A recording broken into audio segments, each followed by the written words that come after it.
नमस्कार, मैं कृष्णा देवल, सहायक आचार्य भूगोल वीर विरमदेव राजकीय महाविद्यालय जालोर से महाविद्यालय के ऑफिशियल चैनल पर आपका स्वागत है।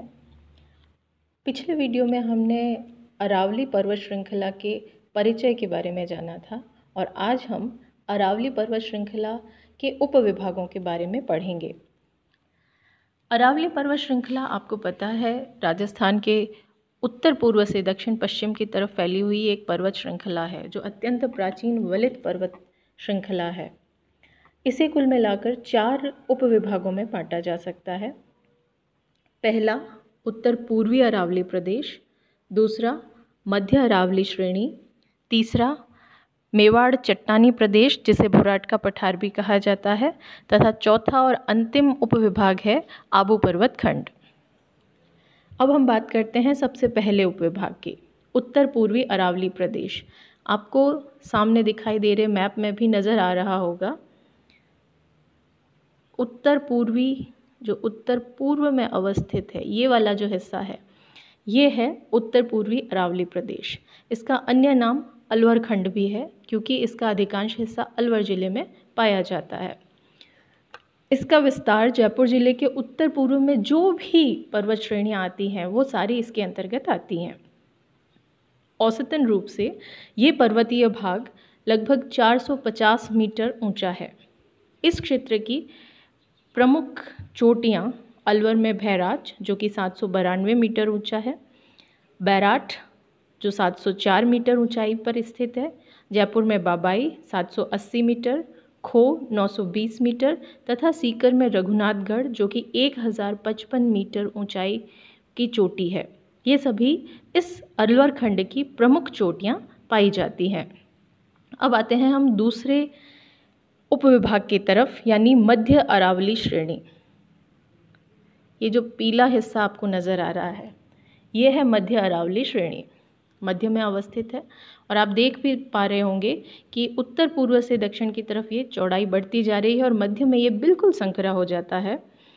इस मध्य अरावली श्रेणी को जयपुर खंड के नाम से भी जाना जाता है। इस जयपुर खंड का विस्तार अजमेर, जयपुर और टोंक जिले के पश्चिमी भाग में पाया जाता है। इस पश्चिमी भाग की जो भी पहाड़ियाँ हैं वो सारी जयपुर खंड के अंतर्गत यानी मध्य अरावली श्रेणी के अंतर्गत शामिल होती हैं। यद्यपि इस मध्य अरावली श्रेणी को फिर से 2 हिस्सों में बांटा जाता है और अधिक इनके उपविभाजन किए गए हैं। ये 2 हिस्से हैं, एक मेरवाड़ा पहाड़ी कहलाती है, दूसरा शेखावाटी निम्न पहाड़ी कहलाती है। और इस मध्य अरावली पर्वत श्रृंखला की सबसे ऊंची चोटी है या प्रमुख चोटी है तारागढ़ जो 870 मीटर ऊंचाई पर स्थित है जो अजमेर ज़िले में पाई जाती है। फिर हम आते हैं तीसरे उपविभाग की तरफ जिसका नाम है मेवाड़ चट्टानी प्रदेश और भोराट का पठार। अरावली का ये भाग सबसे ज़्यादा विस्तृत है जो आपको यहाँ नीले रंग में दिखाई दे रहा होगा। ये वाला हिस्सा ये है मेवाड़ चट्टानी प्रदेश या भोराट का पठार। यहाँ चौड़ाई सबसे ज़्यादा हो जाती है और विस्तार भी यहाँ पर इसका सबसे ज़्यादा पाया जाता है।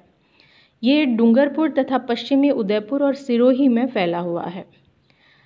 यहाँ की उच्चतम चोटी जरगा है जो 1431 मीटर ऊंचाई पर स्थित है। इस मेवाड़ी चट्टानी प्रदेश में कुछ नाम ऐसे भी हैं जो स्थानीय रूप से जाने जाते हैं, यानी इस पूरे प्रदेश में कुछ ऐसे पर्वतीय भाग हैं जिनका लोकल नेम है, जैसे भोराट का पठार। भोराट का पठार वास्तव में कुंभलगढ़ और गोगुंदा के बीच में स्थित एक पठारी भाग है जिसकी औसत ऊंचाई 1225 मीटर है। इसी तरह एक एरिया है जिसे भाकर नाम से जाना जाता है। भाकर पूर्वी सिरोही के सुदूर पश्चिम में स्थित तीव्र ढाल वाले ऊबड़ खाबड़ कटक का स्थानीय नाम है।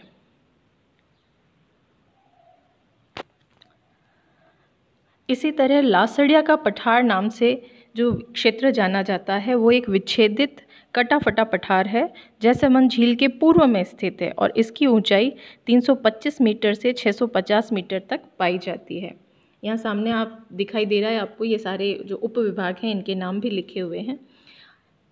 इसी मेवाड़ चट्टानी प्रदेश में गिरवा नाम का भी एक प्रदेश है जो भोराट से पूर्व की ओर कई पर्वत स्कंध मिलते हैं उन्हें गिरवा कहा जाता है। कुछ पर्वत स्कंद उदयपुर बेसिन को घेरे हुए भी है। अब हम आते हैं अरावली श्रृंखला के चौथे और अंतिम उपविभाग की तरफ, यानी आबू पर्वत खंड। आबू पर्वत खंड सबसे ज़्यादा दक्षिण पश्चिम में अवस्थित है और ये संपूर्ण अरावली श्रृंखला का सबसे ऊंचा भाग है। गौर कीजिएगा कि जो औसत ऊंचाई है वो उत्तर पूर्व से दक्षिण पश्चिम की तरफ क्रमशः बढ़ती जाती है। उत्तर पूर्व की तरफ कम ऊंचाई की पर्वत श्रृंखला है, जबकि दक्षिण पश्चिम में इसकी हाइट काफ़ी बढ़ जाती है। औसतन ये सागर तल से 1200 मीटर ऊंचा है।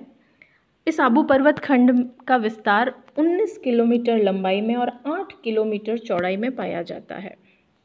गुरु शिखर इस क्षेत्र की सबसे ऊंची चोटी है, जिसकी ऊंचाई 1722 मीटर है।